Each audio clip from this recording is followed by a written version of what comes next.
The tagline God's own country used in advertisements about Kerala was not just a puffery. I mean, it was not just an exaggerated wordplay used by advertisement agencies. There was a fair degree of truth in the claim. Kerala never experienced natural calamities which could be termed as catastrophic. But in the recent past, I mean, right from 2017 till now, till date, the natural calamities that hit the state almost annually could be rightly termed as catastrophe. A couple of days ago, when landslides and debris flow hit two villages named Churalmala and Mundakai in Wayanad district, they were often that the resulting devastation was of an apocalyptic level. Now, what is happening to the state? The very existence of Kerala is now being questioned by climate change and resulting natural calamities. Is the government prepared to face the emerging situation? Is the politics of Kerala aware of the changes that is happening in the climate in the state and the resultant impact on the lives of people? Now, what should be done? What is the opinion of scientific community? We need to discuss all those issues in detail. Let's get to the heart of the issue. Welcome to Insights. This is Hari Kumar.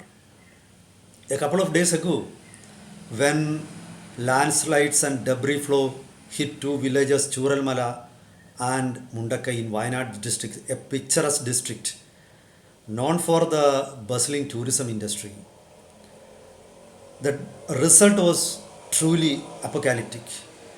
I mean, two villages have been wiped out from the face of the district or face of earth. Till now, according to media reports, around 380 dead bodies have been recovered.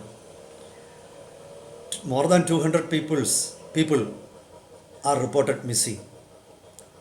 Perhaps they might have died, perhaps some of them might be alive, we don't know. We don't know the exact statistics of missing also. Perhaps there might have been people who came from outside those villages who were staying there. They might have died, but nobody might have realized. It will take a few more days to collate all the data and reach a convincing figure. Now, nothing is left there. Everything has been lost. This was not actually the first time that taking the intensity, this is the first time that such a catastrophe has hit Kerala. But if you look at landslides, the devastating landslides and debris flow, that has been happening in the state for the last few years. I read statistics that appeared in media which said that according to the statistics prepared by Union government, from 2015 to 2022, of all the landslides that happened in India, 60% of the landslides happened in Kerala. This is an absolutely shocking, staggering figure. This is how can people be safe? How can people sleep at their homes believing that they will wake up tomorrow? Or what is the security to their life and property in many parts of Kerala? There is zero. There are many zones in Kerala like that at present. Now, when we look back in retrospect, we find that in 2018, I think, let me check. In 2019, there was a landslide at Puttumala near this Churalmala where this time devastation happened in Wayanad. In Puttumala, I think the authorities had taken some initiative to shift people from the area. So the impact of calamity was less at that time. In 2019, only 22 people were killed. Again, but on the same day, that is 2019 August, a landslide happened at Puttumala in Wayanad on the same day. Another landslide happened in the adjoining part of Malappuram district. The place of the name of the place where landslide happened was Kavalapara, and in that landslide the devastation was much more. Around 70 people were killed in that landslide and mud flow or debris flow. So the calamity was catastrophic at Kavalapara.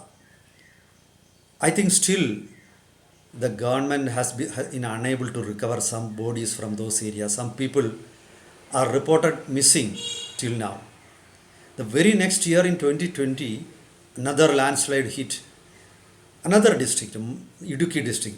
The exact location where it happened was Pettimala, that is in Munnar. Idukki district, Munnar. This is also a very busy tourism location in Idukki district. Munnar is known for its cool climate. There, 70 people were killed in the landslide and the debris flow. The devastation was huge. People lost property worth hundreds of crores. That happened. So, if you look at devastating landslides are now a permanent feature of Kerala.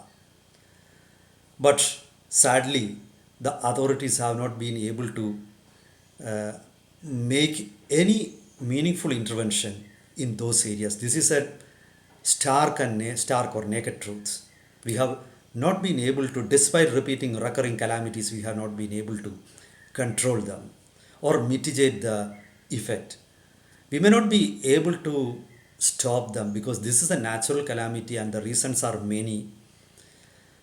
In a state like Kerala where population density is very high, there could be limitations to the government to stop people from building homes in areas prone to landslides. But in organizing disaster relief or in making quick interventions or making scientific predictions or acting on basis of those predictions, the state government has and the administration have failed totally. This cannot be hidden from public. Nowadays, the habit of the government, practice of the government is to immediately file cases against those who criticize the government. The Kerala government, the left government, claims to support freedom of speech and blah blah blah, but they behave like fascist rulers. If you speak anything against them, they will put you in jail. They will fine. They will have umpteen reasons to file charges against you. This is one sad part. Even during the latest catastrophe, the government promulgated or sent a circular to scientists and other research houses not to speak to the media and not to even go to the place where catastrophe happened. Fortunately, the chief minister took initiative and withdrew the circular, but that was following pressure from different groups of people, and the government also sensed that the public opinion was totally against the move. So that was the reason. Now let's look into the other natural calamities. Till now I said about only landslides. They are not the only calamities that are happening in Kerala. In 2017, a cyclone Oki hit Kerala. That cyclone actually wreaked havoc in the southern part of Kerala, especially Thiruvananthapuram district, the coastal area of Thiruvananthapuram district. Around 80 people were killed in that. Around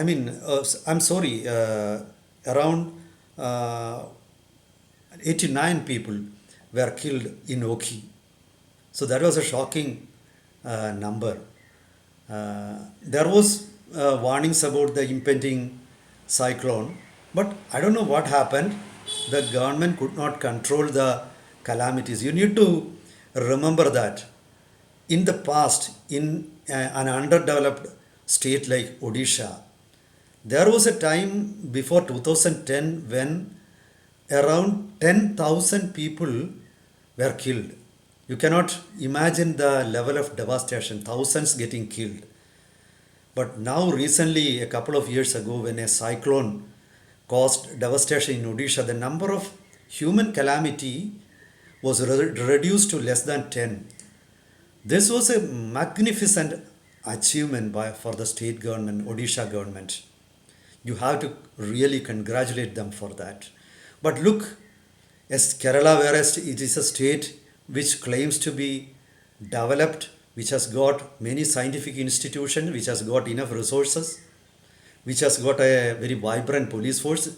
Now there is a people are overwhelmingly helpful in controlling calamities. Funds are coming, enough funds are coming, but still we couldn't uh, lower the number of human calamities in a catastrophe. This is something, see, very serious. We need to think about that. We need to find a solution to that.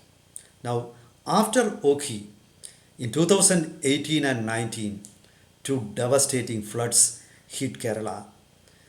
I mean, you need to look into the fact that the entire stretch of the state, right from northern Kerala to southern end, entire stretch has been hit by natural calamities, and repeatedly, recurringly, it is happening.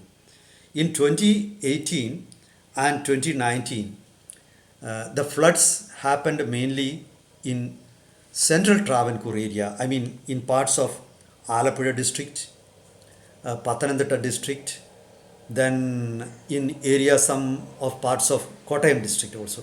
The devastation was mainly in the eastern part of Alappuzha district, Chenganur, and parts of Pathanamthitta, that is Ranni and Aranmula. Around more than 480 people were estimated dead in the flood in 2019. Many bodies are still to be recovered. Eminent scientists like Madhav Gadgil had blamed authorities for opening dams without or properly or failing to monitor dams properly or manage dams properly. The opening of shutters of the dam without proper giving proper warning or rehabilitating or shifting people who could be affected was said to be the basic reason for the huge number of deaths in the flood. Property worth thousands of crores was lost. But nobody is bothered. This is Kerala. People are not bothered about it. They don't react. They believe in passively suffering each and everything. There is a stoic attitude to the public. In 2020, the very next year after 2019 flood happened, another flood happened that was in North Kerala from Ernakulam towards north. The river Periyar flooded, the largest river in Kerala, it flooded. Even the operations of Kochi Nedumbasheri International Airport were hit in that flood that time. Ernakulam, or Kochi, which is the financial capital of Kerala, was also affected by 2020 floods. Now, if we look into those recurring natural calamities, we find that the calamities that are happening in the state are not exception or they are not one-off incidents. They have become the norm in the state. No part of state is safe actually. It happens in Malappuram, it happens in Kannur, it could happen in Thrissur, it can happen in Ernakulam, it can happen in Alappuzha, Thiruvananthapuram, or anywhere. You say it, Pathanamthitta, you say it and it is there. Now, from the devastations that occur during the floods, it is clear that the government doesn't have a proper strategy to mitigate the impact of calamities.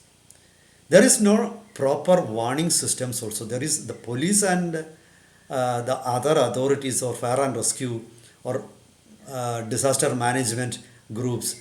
It seems that they have not been trained to estimate the impending calamities. People never think that calamities to such a level could happen.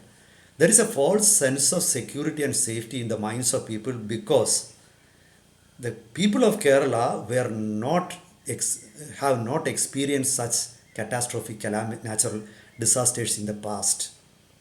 I think the first of such disaster that hit the state was in 2003 for the tsunami that hit two coastal villages, Aratavura and Azhikal, in Alappuzha and Kollam districts. But such phenomena were rare, so people were not alert. This could be one of the reasons for the high human casualties in Kerala. So they need to be there, an awareness needs to be created. Now, let's come into another aspect. Kerala is a state that is feeling the impact of climate change. Perhaps this is Kerala is the worst hit location or area if you take the entire world. The I have read reports in newspapers which cited scientists saying that the temperature of waters of Arabian Sea have risen, and that is creating a lot of uh, uh, currents in the area. Wind currents also are happening. Now Kerala is frequently facing cloudbursts. Cumulus nimbus clouds are forming over the state. Thunder and lightning in the state is always causes calamities. Now, what Kerala needs at present is a political awareness and a climate politics. If you find the political discussions or political narratives of the state, you find that we often discuss what is happening in Palestine, we are overly concerned about uh, Israel Palestine fight or Hamas, the plight of Hamas terrorists, or what is happening in Iran. We are some many times we waste our time discussing on what is happening in North India. These are all politically motivated discussions or narratives. The propaganda machinery is entirely controlled by a group which is not bothered about the happenings of the state. Or if such an issue is discussed, the large scale encroachments of Western Cut could be discussed. They don't want that. I mean, vested interest groups always prevent that. They never want the public, the intelligentsia, or the media to discuss the climate change and its impact on Western Ghats. The report of Madhav Gadgil, who said that the Western Ghats is a tinderbox, there is an impending calamity. There were many occasions when scientific research houses predicted that a calamity was impending in parts of Western Ghats, but Kerala government never took it seriously. There were violent protests against Madhav Gadgil report. Then Kasturi Rangan report replaced Madhav Gadgil report. Even that report could not be implemented. Then there is another report at present, Woman v Woman report. Even that has not been implemented. So the problem is if any politician raises his voice against the encroachments or the uncontrolled exploitation in Western Ghats, vested interest groups will file cases against them. They will be silenced. They could be even killed. This is the sad plight of Kerala. Despite hundreds of people losing their lives, nobody is serious. Now, I have read reports, even the Madhav Gadgil report, it says that around 2,700 quarries function along Western Ghats, and of them 1,700 are illegal. I mean, hundreds of illegal quarries function in Western Ghats in Kerala. There is the exploitation of nature is uncontrolled and unprecedented.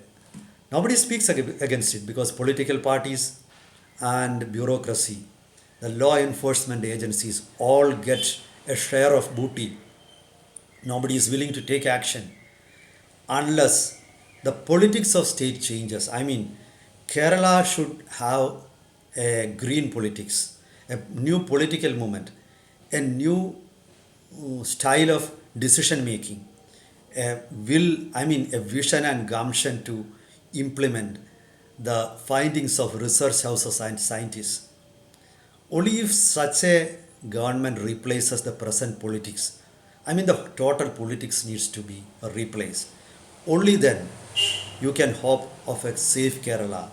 And now the tagline God's own country doesn't suit Kerala anymore. It is devil's own country. It has become. Now let's see, will the people wake up to the challenges or will they face more catastrophes in the coming days? Let's wait for the coming days. Meet you with a similar topic in the coming days. Goodbye.